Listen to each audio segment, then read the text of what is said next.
وبه نستعين وهو خير المعين وصلى الله على محمد وعلى اهل بيته الطيبين الطاهرين المعصومين المنتخبين المنتجبين الذين عذب الله عنهم الرجس وطهرهم تطهيرا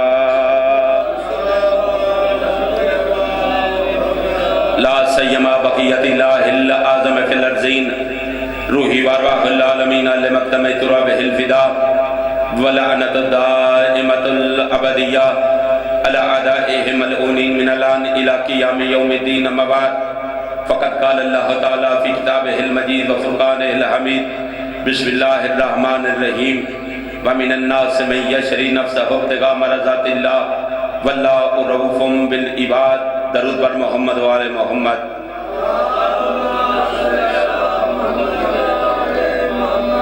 مسجد النبی صحابہ کی محفل کائنات کی کل رحمت نے اپنے پاک صحاب کے پاک چہروں کی طرف دیکھ کر فرمایا جو بندہ مجھ نبی پہ اور میری آل پہ درود بھیجے وہ بندہ مجھ نبی پہ اور میری آل پہ کوئی احسان نہیں کرتا۔ صحابہ نے پوچھا یا رسول اللہ درود آپ پہ اور آپ کی آل پہ احسان بھی آپ پہ نہیں، پھر وہ بندہ کرتا کیا ہے؟ فرمایا جو ہم پہ درود بھیجے وہ حقیقت میں اپنی ماں کی طہارت کی گواہی دیتا ہے۔ اونچی آواز میں درود بھیجی آل محمد کی ذات پہ۔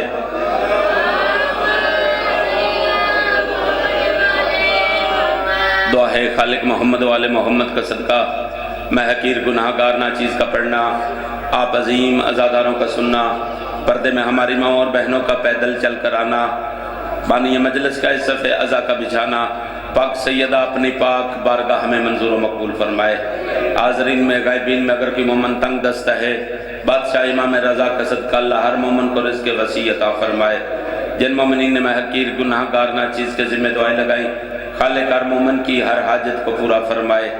اگر کوئی مومن بے اولاد ہے پاک شبیر کی پاک اولاد کا صدقہ خالق ہر غریب امیر کی بیٹی کے گھر کو آباد شاد فرما۔ جن کو ذات جلی نے بادشاہ حسین کا صدقہ اولاد عطا کی خالق ہر مومن کی اولاد کو صحت و سلامتی نصیب فرما۔ حاضرین میں غائبین میں اگر کوئی مومن مریض ہے بیمار کربلا کا صدقہ اللہ ہر مریض مومن کو شفائی کلی نصیب فرما۔ آپ نے اپنی مرضی سے آمین کہی، میری نگاہ میں میرے عقیدے کے مطابق بندہ پاک شبیر کی پاک دہلیز پہ چل کر آئے یہ دعا نہ مانگے، حقیقت میں اس بندے نے کریم حسین سے مانگا کچھ نہیں۔ مومن عزادار میری نصیحت وصیت میری التماس سمجھو، جب بھی پاک شبیر کی پاک دہلیز پہ چل کر آیا کرو حسین سے کچھ مانگا کرو۔ تیرے اور میرے مانگنے میں تاخیر ہو سکتی ہے مگر کریم کربلا کی عطا میں کوئی تاخیر نہیں۔ آمین ضرور کہنا۔ خالق ہم گناہ گاروں کو کربلا معلّہ کی زواری نصیب فرما۔ سرکار ولی اللہ سر امام زمن کے ظہور میں تاجیل فرما۔ جتنے مومنین اس دنیا کو چھوڑ کے جا چکے ہیں خالق ہر مومن مرحوم کو شفاعت بی بی دو عالم نصیب فرما۔ باری لائق مومن خاص بے اولاد ہے پاک شبیر کے مولا علی اصغر کا صدقہ خالق انہیں جلد از جلد زندگی والا عزادار ماتمی بیٹا نصیب فرما۔ دعا کی قبولیت کے لیے اونچی آواز میں درود بھیجی آل محمد کی ذات پہ۔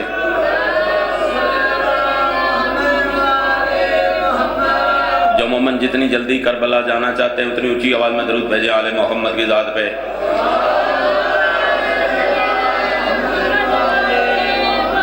اجازت ذکر آل محمد شروع کیا جائے۔ رسول کی بیٹی آپ کو کسی کا محتاج نہ کرے۔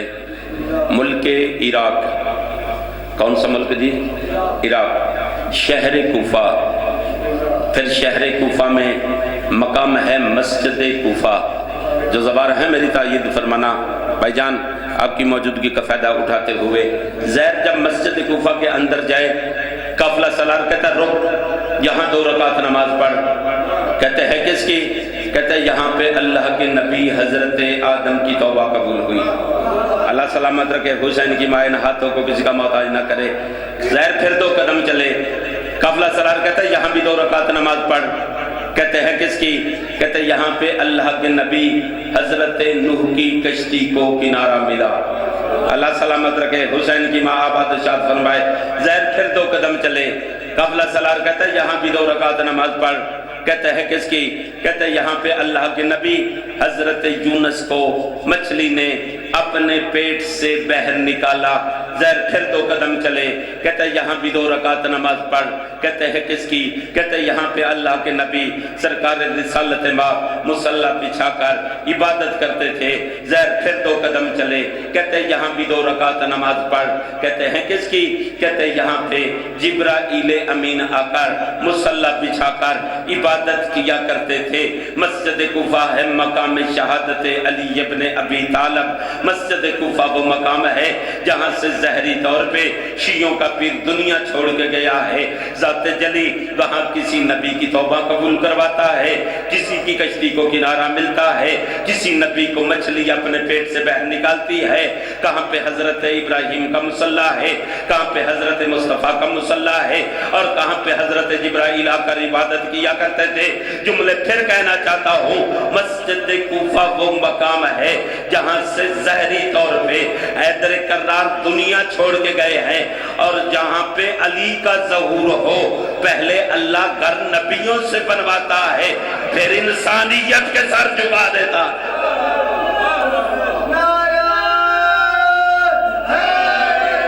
رسول کی بیٹی عزت عطا فرمائے، حسین کی ماں آپ کو کسی کا محتاج نہ کرے۔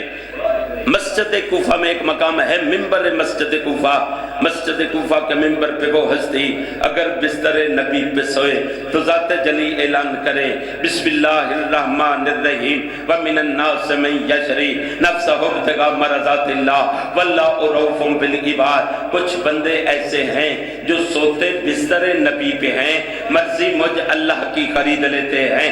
مسجد کوفہ کے ممبر پہ وہ ہستی جس کے بارے میں نبیوں کا سلطان کہے بسم اللہ الرحمن الرحیم لا یجوز عہد الصراط الا من کتب له علی الجواد۔ پل صراط سے اس وقت تک کوئی بندہ گزر سکتا نہیں جب تک علی کے ہاتھ کا لکھا ہوا نہ ہو۔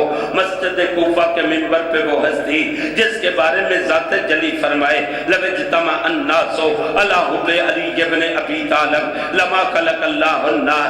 دنیا علی کی محبت پہ جمع ہو جاتی، میں اللہ کبھی جہنم کو پیدا نہ کرتا۔ حسین کی ماں عزت عطا فرمائے، مسجد کوفہ کے ممبر پہ وہ ہستی جس کے بارے میں مصطفیٰ کا ارشاد ہے انا مدینۃ العلم و علی بابھا، میں علم کا شہر ہوں، علی اس کا دروازہ ہے۔ مسجد کوفہ کے ممبر پہ وہ ہستی اگر اپنے بیٹے اپنے بیٹوں اور زوجہ کے ساتھ توحید و رسالت کے گواہ بن کر اپنے گھر سے بہر قدم چل رکھے، ذات جلی ارشاد فرماتی ہے بسم اللہ الرحمن الرحیم فقل تعالوا ندعو ابنانا وابناکم ونسانا ونساکم وانفسنا وانفسکم ثم نبتہل فنجعل لعنت اللہ علی الکاذبین۔ یا علی سچا ہے، یا علی کے بیٹے سچے ہیں۔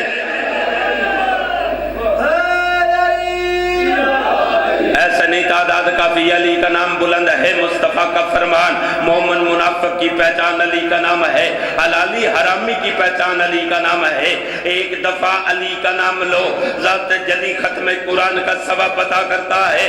دونوں ہاتھ بلند کر کے سینے کی طاقت لگاتے ہوئے نعرہ حیدری، اللہ سلامت رکھے، رسول کی بیٹی آپ کو کسی کا محتاج نہ کرے۔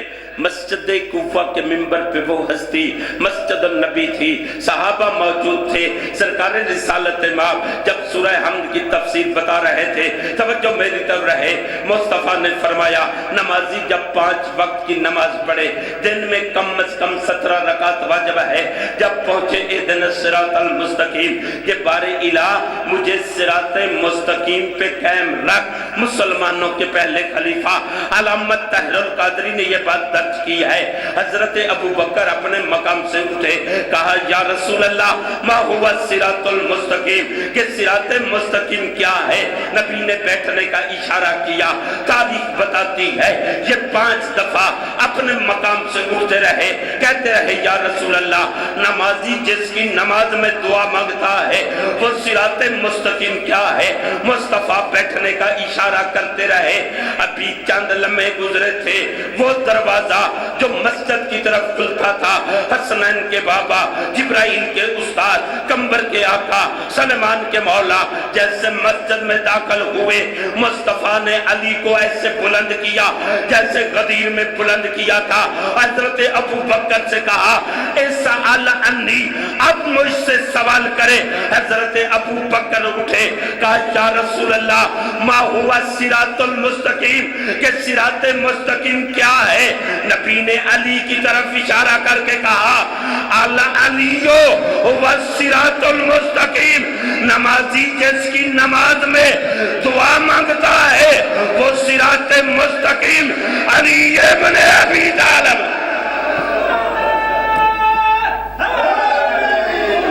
اللہ سلامت رکھے، حسین کی ماں عزت عطا فرمائے۔ رسول کی بیٹی آپ کو کسی کا محتاج نہ کرے۔ مسجد کوفہ کے منبر پہ وہ ہستی جو خود نبی جیسا، اس کے بیٹے نبی جیسے، جس کا بولنا نبی جیسا، جس کا چلنا نبی جیسا، چھٹے بادشاہ مسجد نبی کے منبر پہ تھے، مسلمانوں کے امام ہیں، نام ہے حنفیہ، نعمان اصل نام ہے۔ جب مسجد نبی میں پہنچے، جیسے پہنچے امام کو سلام کیا، امام کے ہاتھ میں محمد مصطفیٰ کا عصا تھا، ہاتھ میں انگوٹھی نبی کی تھی۔ اس بندے نے پوچھا بیٹے مصطفیٰ کے یہ ہاتھ میں کیا ہے؟ امام نے فرمایا مصطفیٰ کا عصا ہے۔ جب کہا نا مصطفیٰ کا عصا ہے، یہ لب کا عصا کو چومنے کے لیے امام نے عصا دوسری طرف کیا، اپنا ہاتھ آگے کیا، فرمایا بوسے لینے ہیں تو اس ہاتھ کے بوسے لے، عصا تو لکڑی کا بنا ہے، ان ہاتھوں میں خون مصطفیٰ ہے۔ اللہ سلامت رکھے، حسین کی ماں عزت عطا فرمائے، اللہ آپ کو عزت عطا فرمائے۔ مسجد کوفہ کے منبر پہ وہ ہستی جو خود نبی جیسا، اس کے بیٹے نبی جیسے، چھٹے بادشاہ نے 4000 شاگرد تھے۔ امام نے فرمایا قال رسول اللہ صلی اللہ علیہ وآلہ وسلم اولنا محمد، آخرنا محمد، اوسطنا محمد، کلنا محمد، ہمارا پہلا بھی محمد، ہمارا آخری بھی محمد، ہمارا درمیان والا بھی محمد، ہم سارے کے سارے محمد۔ اللہ سلامت رکھے، حسین کی ماں عزت عطا فرمائے۔ جب امام نے یہ حدیث بیان کی، مسجد کے وسط سے بندہ اٹھا، کہا بیٹے مصطفیٰ کے یہ آپ کے نانا کا فرمان ہے؟ امام نے فرمایا ہاں یہ ہمارے نانا کا فرمان ہے۔ بندے نے عجب سوال کیے، فرمایا اگر سارے محمد ہیں پھر یہ بدلتے ہوئے نام کیوں ہے؟ سجاد و باقر، رضا و موسیٰ کاظم کیوں ہے؟ امام نے فرمایا اپنے مقام سے کھڑا ہو۔ بندہ اپنے مقام سے کھڑا ہوا۔ امام نے پوچھا تیرے ہاتھ میں کیا ہے؟ کہتا ہے مولا قرآن ہے۔ امام نے فرمایا اسے کھول۔ اب کیا ہے؟ کہتا ہے مولا سورہ یاسین ہے۔ امام نے فرمایا اسے بند کر۔ اب کیا ہے؟ کہتا ہے مولا قرآن ہے۔ امام نے فرمایا پھر کھول۔ اب کیا ہے؟ کہتا ہے مولا سورہ مزمل ہے۔ امام نے فرمایا پھر بند کر۔ اب کیا ہے؟ کہتا ہے مولا قرآن ہے۔ امام نے فرمایا عقل سے کام لے، جب یہ اکٹھا ہو تو قرآن کہتا ہے اگر کھولے کبھی یاسین، کبھی مزمل، کبھی مدثر، ہم آل محمد بھی اسی قرآن کی طرح ہے۔ اگر اکٹھے ہو تو سارے محمد ہے، اگر جدا کیا جائے کبھی علی نظر آتا ہے، کبھی حسن نظر آتا ہے، کبھی حسین ابن علی نظر آتا ہے۔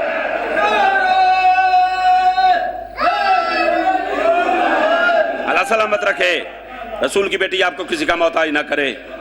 بزرگ سفید داڑھی والے اللہ آپ کو کربلا کی زواری نصیب کرے۔ بڑا مارا ہے مسلمانوں نے بطول کے بیٹے کو، لفظ عام نہیں تھا، جس نے ہائی کیا ہے حسین کی ماں دنیا کا کوئی غم نہ دے۔ آج ہے 14 محرم، پہلی پیشی ہے علی کی بیٹی کی۔ اللہ تمہیں سفید داڑھیوں والے اس سفید داڑھی سے ذریعے حسین چومنے کی توفیق نصیب فرمائے۔ میں نے کہا پہلی پیشی ہے علی کی بیٹی کی۔ وہاں پہنچی علی کی بیٹی جہاں شریف مرد بھی نہیں جاتے۔ تیرا آنسو یقیناً میری نجات کا ضامن ہے۔ علامہ محمد عباس قمی صاحب وہ فرمایا کرتے تھے کسی نبی کی امت نے کسی نبی کے بیٹوں کو اتنا نہیں مارا جتنا مصطفیٰ کی امت نے علی کی بیٹیوں کو مارا۔ تو اللہ تمہارا ماتم قبول کرے، حسین کی ماں دنیا کا کوئی غم نہ دے۔ 10 محرم تک منایا ہے محرم شہیدوں کا۔ 10 کے بعد محرم ہے غریبوں کا۔ اللہ تمہارے آنسو منظور و مقبول فرمائے۔ اتنا تو ماتم کرے گا جتنا شام کی ملکہ کو منظور ہوا۔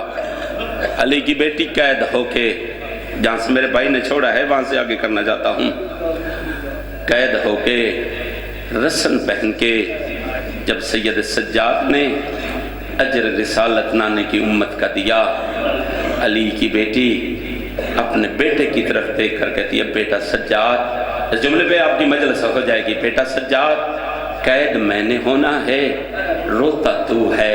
امام رو کر کہتے ہیں مائیں بھی ایسے قید ہوتی ہے، اور اللہ تمہارا پرسہ قبول کرے، حسین کی ماں دنیا کا کوئی غم نہ دے۔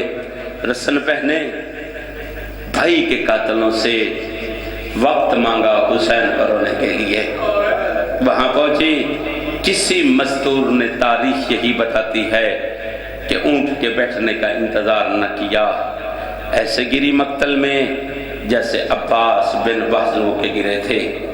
وہ مرد تھا، یہ علی کی بیٹیاں تھی۔ علی کی بیٹی نے اپنے بندھے ہوئے ہاتھوں سے پہلے حسین کے بدن سے پتھر ہٹائے، پتھر ہٹانے کے بعد علی کی بیٹی نے 3 سوال کیے، فرمایا اخل حسین، بھیا حسین، این راسخ تمہارا سر کہاں ہے؟ بھیا حسین تمہارا لباس کہاں ہے؟ بھیا حسین تمہاری انگلی کہاں ہے؟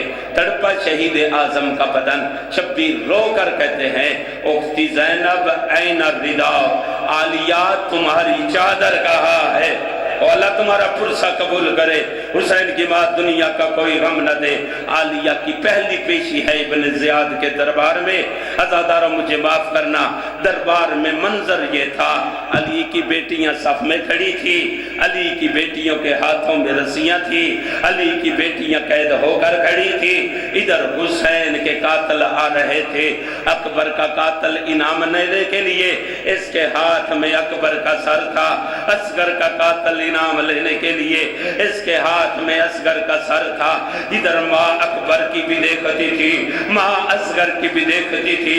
سیدوں مجھے معاف کرنا، جو پردے دار ہیں وہ بھی مجھے معاف کرنا۔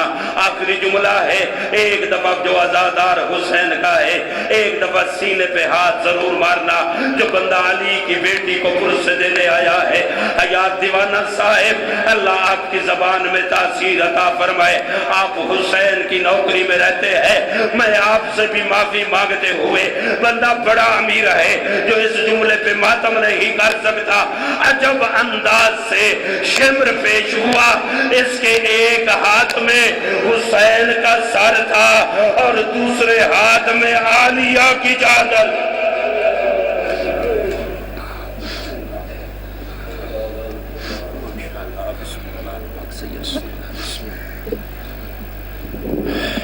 دعا ہے مالک دو جہان تواڈی حاضری ڈیوٹی نوکری اپنے پاک دربار وچ قبول فرماوے۔